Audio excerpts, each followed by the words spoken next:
Olá, catequista! E a você que está ouvindo, começa agora o podcast Querigma Hoje. Acompanhe conosco o bate-papo de hoje. Olá, você que nos ouve neste momento, começa agora o nosso 6º podcast. Olha só, hein? Estamos crescendo. O tema que nós vamos conversar hoje é para refletir sobre o amor de Deus por cada um no momento de luta. Quais são os nossos maiores desafios para enfrentar a dor? Vamos conversar então sobre o doce consolo do céu.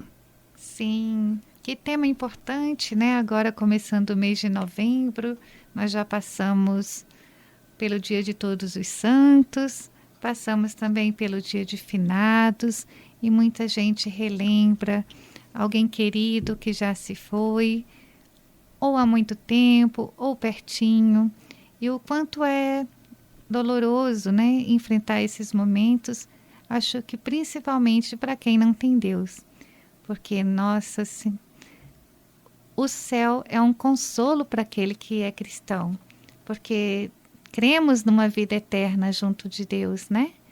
E é sobre isso que nós queremos conversar com vocês hoje. Eu sou Débora Brito. E eu, Lilian Volpato. Vamos então começar o nosso programa Querigma Hoje. Sim. Seu encontro com Jesus. Então que vocês possam ter esse encontro pessoal através aí dos nossos podcasts. Eles mandam um recado pra gente. Nós temos redes sociais, vocês sabiam? Sim, o nosso Instagram, né? @querigmahoje.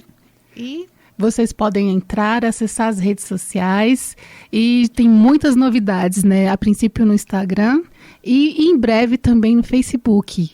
Que bom, né, Débora? Podemos nos comunicar com muitos catequistas dessa forma. É verdade. Você que nos ouve, independente do horário, do dia, né? Que possa aproveitar, ter esse anúncio, esse querigma, né? E não só apenas vivenciar, experimentar, mas também passar aos demais, né? O papel do catequista é esse de transmitir, de fazer ecoar, que possamos ecoar essa boa nova. Isso, o papel de multiplicadores da boa notícia, né? Que é Jesus Cristo vivo hoje e sempre. Vamos começar com a oração? Eu me lembrei muito durante a semana dessa oração Couraça de São Patrício. Acho que no momento que precisamos nos fortalecer, né? Um problema que precisamos mesmo de sentir Deus conosco, seria muito importante a gente fazer orações de revestimento. Vocês conhecem o livro da irmã Zélia, O Planejamento Espiritual? Todos os anos ela lança, né, um convite à comunidade católica para que rezem juntos, dia a dia, mês a mês, um planejamento. E assim ela consegue que muitas pessoas rezem. E tem até uma proposta para as crianças, né? Um pouquinho mais simples do que a dos adultos, mas realmente é um desafio a gente ser fiel à oração, né, Débora?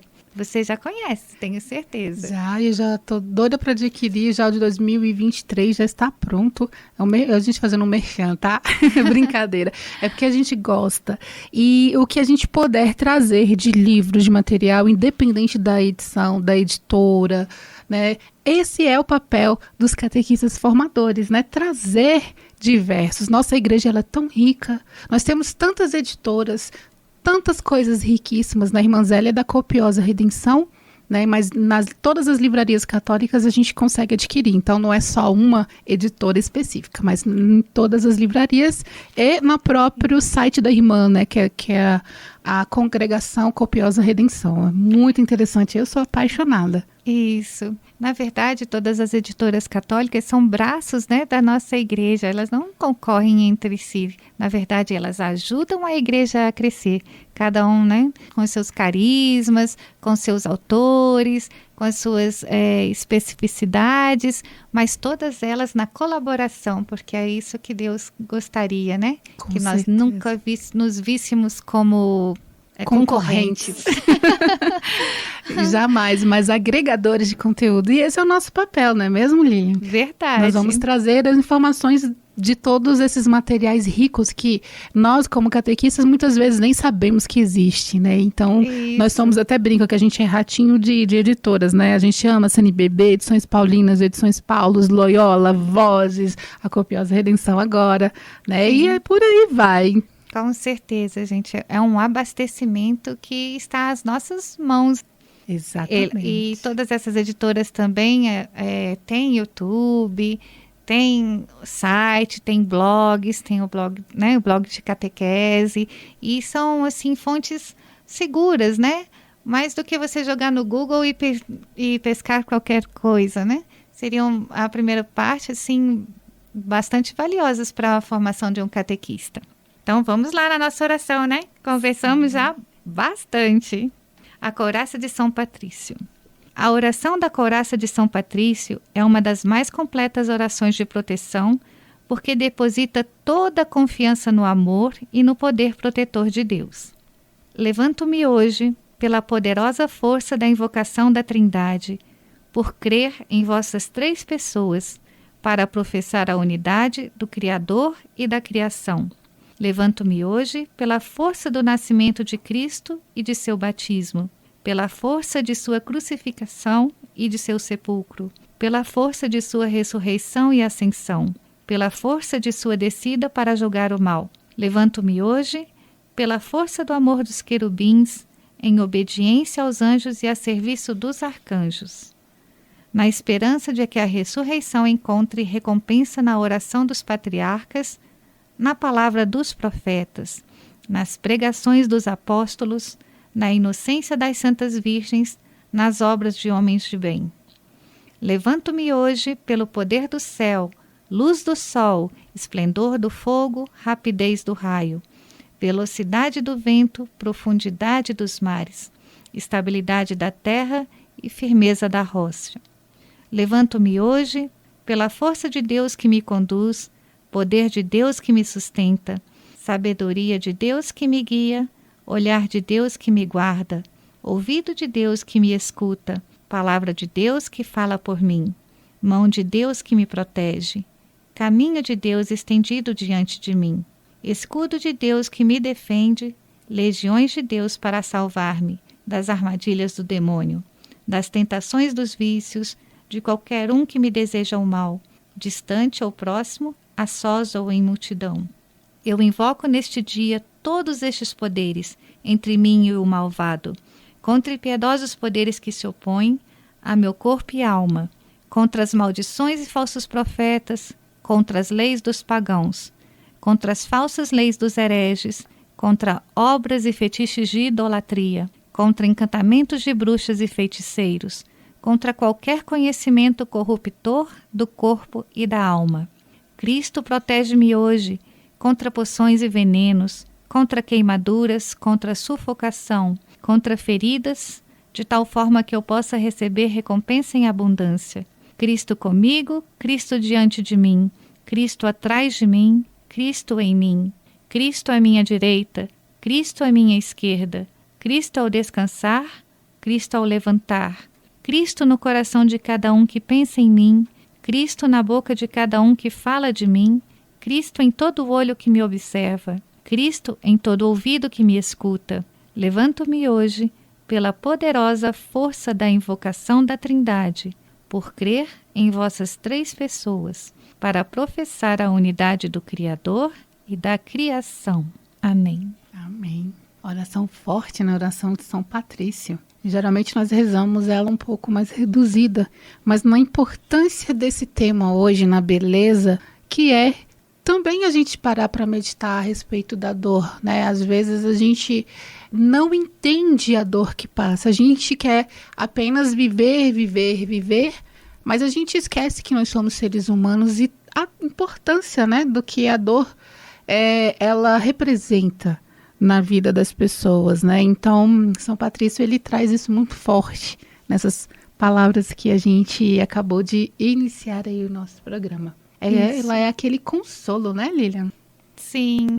Quando nós temos Deus, né, e temos a esperança da vida eterna, a fé nas coisas, né, no caminhar, nesse tempo de provação, a gente se unir à nossa fé, à nossa igreja, a gente tem esse consolo de que não importa o que tenhamos que passar, nós não estamos sozinhos, né? Estamos sendo, né, carregados ou monitorados ou levantados pelo próprio Deus, né? Nosso Cristo Jesus que tanto nos amou e se fez homem, né, para nos salvar. Por isso, hoje também é o dia de nós lembrarmos um pouco, né, a morte, o luto, como é difícil às vezes para uma pessoa que não tem fé chegar a essa finitude da vida e pensar, né, poxa vida, acabou, amanhã não tem mais, né? Como vocês se sentiriam nesse caso, né? Alguém da sua família já passou, né? Já passou a sua Páscoa? Como foi enfrentar essa dor, né? Débora, você tem alguma experiência de alguém próximo? Muitas. Muitas? Nossa, uma família dela também é bem numerosa, viu? Ela disse que dá para encher o Maracanã 2 vezes e ainda não tem espaço.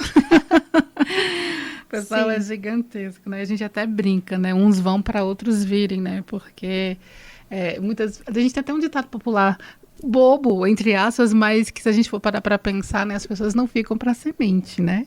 Mas elas semeiam para que as gerações se perpetuem, né? Então é assim que a gente pensa, né? Já a dor, ela até hoje, né? Eu falo que é um dos meus maiores testemunhos de vida, né? Então eu perdi pessoas muito próximas, né? Então, assim, para enumerar, eu ia ficar, infelizmente, até aqui o dia inteiro. Mas o que a gente traz dessa mensagem, né? Que no primeiro momento a gente se revolta, porque a gente fica se perguntando, por que Deus fez isso? Por que eu tenho que passar? Nós, na nossa família, a gente já perdeu desde criança, já perdeu pessoas para suicídio, muitas por câncer, muitas pessoas, perdi primos, por, vamos dizer assim, não...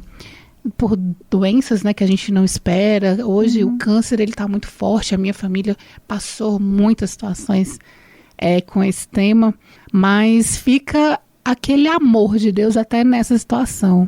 Depois de muito tempo a gente começa a entender, né, como eu falei no início, a gente se pergunta por que aconteceu. No primeiro momento a gente nega, no terceiro, aliás, a gente fica com aquela sensação daquele vazio, né? De como se a gente sabe que nunca mais vai ver a pessoa, que a pessoa não vai estar mais ali, né, naquele mesmo lugar. É muito difícil quando a gente tem uma convivência e de repente não tem mais aquela convivência, né? Então a gente até duvida da nossa fé. Nossa. Muitas vezes a gente fraqueja. E aí onde vem a misericórdia de Deus, o amor dele, o consolo, né?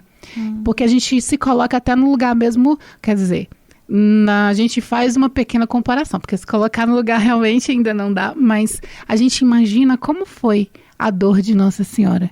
E aí a gente começa a refletir, uma mãe perdendo um filho. Naquela situação, né? Como se fosse um malfeitor entre bandidos, né? Carregando uma cruz pesada depois de ter sido tão açoitado. Realmente você me fez lembrar aqui um retiro de catequistas, se eu não me engano, em 2006, que Dom João Braz de Assis, cardeal. Eita. Sim, ele pregou direto aos catequistas pelo menos uns 3 retiros, viu? E um deles ele estava falando, né, fazendo a pregação toda, e no final me veio realmente essa questão de Maria ser corredentora, né? Aquele sofrimento de Maria não foi igual ao sofrimento físico de Cristo, mas foi um sofrimento de mãe muito grande, né? E assim, e Jesus se foi e ela ficou ao lado dos apóstolos, né? Ela foi mãe daquela comunidade, ela teve aquela fortaleza realmente que só com a presença de Deus, né? Só com a presença de Deus a gente pode entender os reveses da nossa vida, né? E a gente se decepciona mesmo com os vazios, mas a nossa existência ela está fincada na rocha que é Cristo, né? E isso segura o nosso ser de pé, né? Maria com João lá de pé, frente à cruz de Cristo. Isso realmente muito, muito bem lembrada, Debrinha.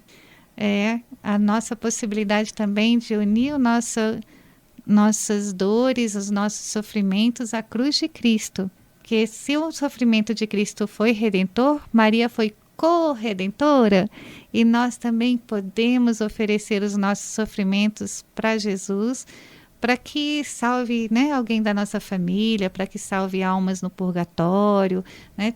Tiveram santos, inclusive, né, que eles procuravam naquela época o cilício, ou rezavam e pediam mesmo para a vida ser dura com eles, porque eles queriam salvar almas com o seu sofrimento, né? Unindo, claro que o sofrimento redentor é o de Cristo, mas a gente, ao unir o nosso sofrimento com a cruz de Cristo, eu acho que é o melhor a ser feito, porque aí o nosso coração acho que descansa daquele peso, né?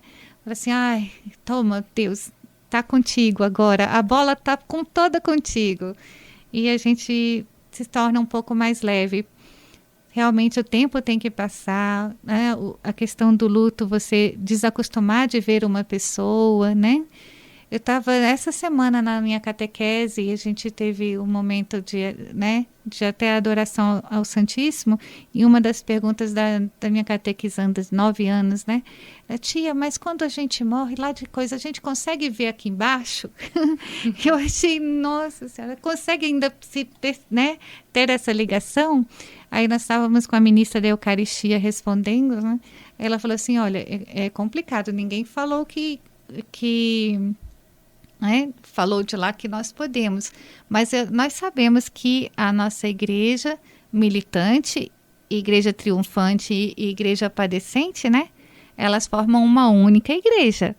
Então, com certeza, esse vínculo ele não se apaga só porque a gente fez a Páscoa ou um parente nosso fez a Páscoa, né? A gente continua unida ao corpo de Cristo, né? E assim, podendo interceder, inclusive, um pelos outros. Interceder pelas almas do purgatório, pelas pessoas que você conhece ou não, que já morreram e que estão assim ali na porta do céu, né? Para que elas realmente cheguem o mais rápido que for possível para essa visão beatífica de Deus, é muito importante. E essa ministra também contou para nós, né, que o marido dela faleceu. Eu já conhecia eles desde jovenzinha. E últimas palavras que ele falou é que ele estava indo para o céu. E sabe o que a esposa dele respondeu? Eles já são mais de 70, né? Ou talvez 80, não sei. Guarda um lugar para mim lá. Olha que legal. Ai, nossa, eu arrepiei. Arrepiei lá na hora e arrepiei aqui agora, né? Guarda um lugar para mim lá. Poxa vida. Realmente a gente poderia relativizar tantos os nossos sofrimentos só nessa esperança de ter Deus face a face no céu, né? Essa esperança que se torna certeza na nossa fé, né? A nossa fé católica é baseada nesse, que saímos de Deus e a Ele voltaremos. Com certeza. E é importante, né, a gente fazer e a gente sentir também esses momentos de dificuldades, né? Porque muitas vezes a gente quer fugir. E essa fuga acaba muitas vezes nos levando para lugares que muitas vezes não são adequados, né? A gente se entrega a muitos momentos dessa dificuldade, a gente se entrega à tristeza, a gente se entrega, né, a uma dor. A gente sabe que não é fácil levantar depois disso, mas é possível quando você começa a entender a situação. Mas também é importante sentir, né? Eu sempre conversava com amigos quando eu passava por essas situações em que falava assim, nossa, é diferente porque você sorri, a sua vida todas as pessoas indo e você sorrindo e feliz e pregando na igreja, mas só Deus sabe como fica o coração e as lágrimas, né? Então, né, às vezes a gente mascara um pouco. E os psicólogos sempre, né, eu passei por alguns psicólogos, estou acompanhada também até hoje. É importante a gente passar, a gente se aceitar também que a gente precisa de ajuda nesses momentos, porque sozinho realmente a gente não dá conta. Então a importância de saber pedir ajuda, né? E esse é uma das coisas que eu falo para as pessoas. Esse sorriso é porque eu pedi ajuda. Pedi socorro quando eu vi que realmente sozinha não ia dar conta. E aí foi para os especialistas, né, que são os psicólogos, psiquiatras, né, e os amigos corretos, né, porque às vezes a gente conta uma coisa para que a pessoa não está ainda ali pronta para te ajudar e acaba te falando umas palavras, né, meio rudes. Mas você tem aqueles amigos que a gente brinca, os amigos verdadeiros de coração, né? Na verdade, Deus nos fez sociáveis, né? Sim. Digamos assim. Até ele mesmo não quis ser sozinho, né? É um único Deus, mas são 3 pessoas. Então, saber pedir ajuda e saber que pode contar com os outros, né, é um dom. E recorrer às pessoas que realmente estudaram para aquilo, né? Aos médicos, aos psicólogos. Se tiver oportunidade, excelente mesmo, porque a missão de vida deles também é ajudar-nos, né? Às vezes você pode também encontrar no seu caminho um sacerdote que tem muito bom senso, né? E muita, né, carinho e amor, né? Que possa ser o seu diretor espiritual. Sim. Todos esses caminhos são muito válidos porque às vezes quando nós nos fechamos em copas, aquela nuvem começa a ficar cada vez mais tenebrosa, fechada, né? Então, assim, quando você se abre, você dá uma chance para a claridade entrar, né? Exatamente. Então, procurem, né? Ter amigos que a gente possa confiar também. Agradeçam a Deus e peçam se vocês não tiverem. Com certeza vocês têm alguém que queira que queira justamente o seu bem. E procurem realmente nesse momento de dor, se puder ter uma ajuda especializada, tem todos esses caminhos à vista, com certeza. Exatamente. E a gente lembra também de Pentecostes, né? Tem uma música que fala muito, né? Que ela fala, né, naquele momento que estavam triste, né, que é o cenáculo que a gente fala, né, inclusive é o nome da música, né, o cenáculo, e ela é muito interessante, que ela fala, né, que estavam todos tristes e de repente, né, vem aquele vento incessante, então peça a força do Espírito Santo, esse vento incessante, essa força, e a partir daí, né, você começa na caminhada, né? Louvar a Deus, né? Eu me lembro uma vez que eu estava um pouco triste também, eu ganhei uns CDs de algumas músicas católicas e eu escutava e começava a cantar, e aí assim, essa questão, né, de você estar louvando a Deus, estar em sintonia com Deus, né, estar entregando para Deus, rezando, aquilo tudo foi assim, né, um processo de cura também.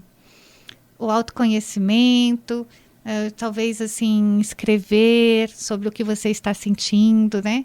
Tem uma história de um colega, né, que uma amiga ajudou, ele falou assim, não, olha, pega e escreve o que você está sentindo. Aí é aquele momento de transferir para as palavras e deixar por escrito e ler numa outra oportunidade. Aí você começa a se descobrir melhor, se compreender melhor, tira assim da aura só dos pensamentos e passa também para o papel em forma de oração. Eu gosto muito, né, de rezar, às vezes escrevendo, né, meditar um pouco o evangelho do dia, dar uma pequena palavrinha ali com Deus. Eu acho que é muito válido. Então, são muitos os caminhos, né, para a gente fortalecer nesse momento. E esperar, porque o tempo passa, né, e aquilo fica uma saudade, né, mas uma saudade em Deus com essa confiança, né, de que teremos um lugarzinho lá guardado, resguardado. Exatamente, e resgatar novamente a fé que a gente se perdeu naquele momento, né, quando eu falava que a gente saía, e ele sempre nos volta. O Deus, ele é tão perfeito que ele nos ama tanto, tanto, tanto que ele traz esse consolo, né? Tanto que é isso que a gente trouxe hoje, esse doce consolo. Como fazer para nos consolarmos, né? Nesse momento de dor. A música, ela é do Valmir Alencar, Cenáculo de Amor. Escuta ela um pouquinho, ela fala bem assim. Vamos ver se eu ainda lembro cantar. Tem tanto tempo que eu não canto. Mas é só um pedacinho da época que eu era, né, que eu fazia parte ali do coral, que ainda faço, aliás. Eu estou um pouco afastada pelos, né, alguns trabalhos que eu tenho feito, mas eu volto, viu, gente? Calma aí. E ela fala assim: reunidos aqui num cenáculo de amor, pedimos forças pelas mãos de Maria. Ela conhece bem todos seus queridos filhos e não deixará faltar para nós seu auxílio. Eita, errei feio. Peraí, corta, Denis, corta, vou fazer de novo. Mas a música, essa você corta. A música é assim: reunidos aqui num cenáculo de amor, pedimos forças pelas mãos de Maria. Ela conhece bem todos seus queridos filhos e não deixará faltar para nós seu auxílio. Vinde, Espírito Santo, vinde, por meio da poderosa intercessão do Imaculado Coração de Maria, vossa amadíssima esposa. Então, Nossa Senhora, né, que ela possa vir por meio da intercessão do Espírito Santo, né, por essa intercessão linda que fala nessa música. Nessa música é muito alta, viu, gente? Tem que ter uma voz, a minha já tá destreinada. Tá destreinada, mas olha, continua linda demais. Parabéns, Debbie. Muito linda a sua voz. Nossa, eu acho que só tinha que ter o acompanhamento certo aqui, viu? Porque dá show essa voz. Mas tudo isso para lembrar dessa força, né, que a gente tem que pedir para ele, né? Essa força do Espírito Santo que vem de Maria e reunidos no cenáculo. Então, que a gente possa fazer esse Pentecoste mesmo com o nosso coraçãozinho ali tão pequenininho, né? Tristezinho. Sim. Mas que a gente tenha essa força. Depois que o Espírito Santo passou ali naqueles apóstolos, menina, a transformação foi gigante. Por isso que a gente tem essa igreja linda até hoje, né? Teve ali o derramamento do Espírito Santo que fortaleceu, e a partir daquele momento eles começaram a ser anunciadores de Jesus. Eles foram os primeiros que pregaram o querigma. Exato. E isso chegou 2000 anos até nós. Imagina só. Então, esse Espírito Santo, terceira pessoa da Santíssima Trindade, tão maravilhoso, que mora em cada coração, né? Que ele possa fazer também soprar, né? Nos pulmões, no coração, em todo ser daqueles que estão sofrendo e de todos os que têm que anunciá-lo. Essa é a mensagem, então, que a gente quer deixar hoje, né? Nesse bate-papo, né? Sobre esse momento, que a gente possa transformar essa dor em testemunho, essa dor em missão, essa dor em luta, porque assim fez o nosso Divino Mestre Jesus. Sim, todo sofrimento, gente, podemos, né, focar assim numa oportunidade de crescer, né? De crescer na fé, de crescer no aprendizado, de crescer como ser humano, como no coração, no tamanho do coração, né? Aquele coração que foi talvez mais machucado, né? Ele vai ser curado também. Acho que quando Deus fala que dá muito a quem precisa e tem o olhar sobre aqueles mais necessitados, então também a essa necessidade, né, de amor, de paz, de carinho. Ele também com certeza está olhando e disposto a sarar. Exatamente, eu quero deixar uma parábolazinha que ela é chamada do pote rachado. Ela é uma história pequenininha que ela vai mostrar pra gente, né, que às vezes a gente acha que não está fazendo, vamos dizer assim, que não está fluindo as coisas, né? E aí, essa história, ela conta o seguinte, chamada do pote rachado, né? Um carregador de água na Índia levava 2 potes grandes, ambos pendurados em cada ponta de uma vara, a qual ele carregava, atravessada em seu pescoço. Um dos potes tinha uma rachadura, enquanto o outro era perfeito e sempre chegava cheio de água no fim da longa jornada entre o poço e a casa do chefe. O pote rachado chegava apenas com a metade. Foi assim por 2 anos diariamente. O carregador, entregando 1,5 pote de água na casa de seu chefe, né, que ele sempre deixava. Claro que o pote perfeito estava todo orgulhoso de suas realizações.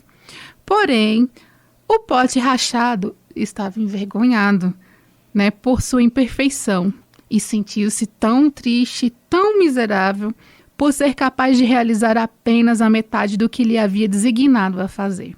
Ao perceber que por 2 anos havia sido uma falha amarga, o pote falou para o homem um dia à beira do poço: estou envergonhado e quero pedir-lhe desculpa.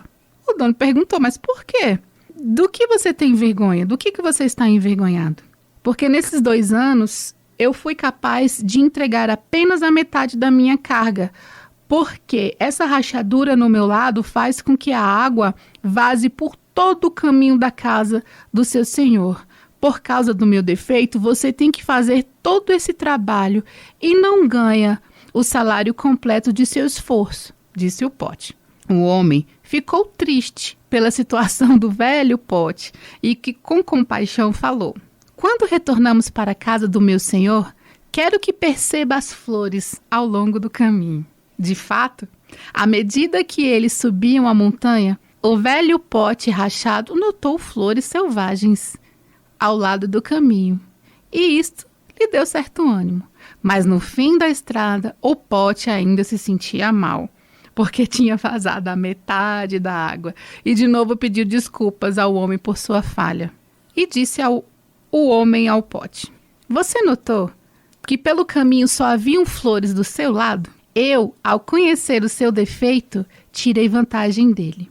Lancei sementes de flores no seu lado do caminho, e cada dia, enquanto voltávamos do poço, você as regava. Por 2 anos, eu pude colher essas lindas flores para ornamentar a mesa do meu senhor. Se você não fosse do jeito que você é, ele não poderia ter esta beleza para dar graças à sua casa. Cada um de nós temos nossos próprios e únicos defeitos. Todos nós somos potes rachados. Porém, se permitirmos, o Senhor vai usar estes nossos defeitos para embelezar a mesa de seu Pai. Na grandiosa economia de Deus, nada se perde. Nunca deveríamos ter medo dos nossos defeitos. Se conhecermos Ele, poderão nos causar beleza. Assim é nós com a dor. Assim seremos nós com a dor. Que a gente possa transformar essa dor, esse potinho que rachou, porque a gente se sente vazio por perder, em flores e semear por aí, né, a casa do nosso Pai. E aguar, né, a casa dele e as sementes que foram lançadas. Muito linda essa parábola, Débora. Obrigada por compartilhar conosco, né? Um tão lindo ensinamento. Deus utiliza cada um dos nossos defeitos também. A gente se acha, né? Quem se acha está perdendo um pouco da noção das coisas. E essa diferença, né? Muitas vezes também a gente se compara e não existe necessidade. Cada um é do seu jeito, vai ser um instrumento de Deus, né? Uns diferentes dos outros, porém todos com a mesma dignidade. Exatamente. E aí a gente, né, reflete juntos esse momento, a dor, né, a perda, que a gente possa levar com isso, nessas diferenças, esses sentimentos, cada um tem o seu. Nessa semana, né, que é o dia que muitos visitaram, esses dias os túmulos, é que a gente relembrou, né, acendemos as velas, né, ou ainda vão acender, né, dependendo do horário do dia que você esteja nos ouvindo. Né, então, que essa semana desse podcast seja esse consolo para cada um de vocês, né, que a gente possa estar aí regando flores. Regando flores. Fiquem com Deus, pessoal. Obrigada por estar conosco. Até o próximo.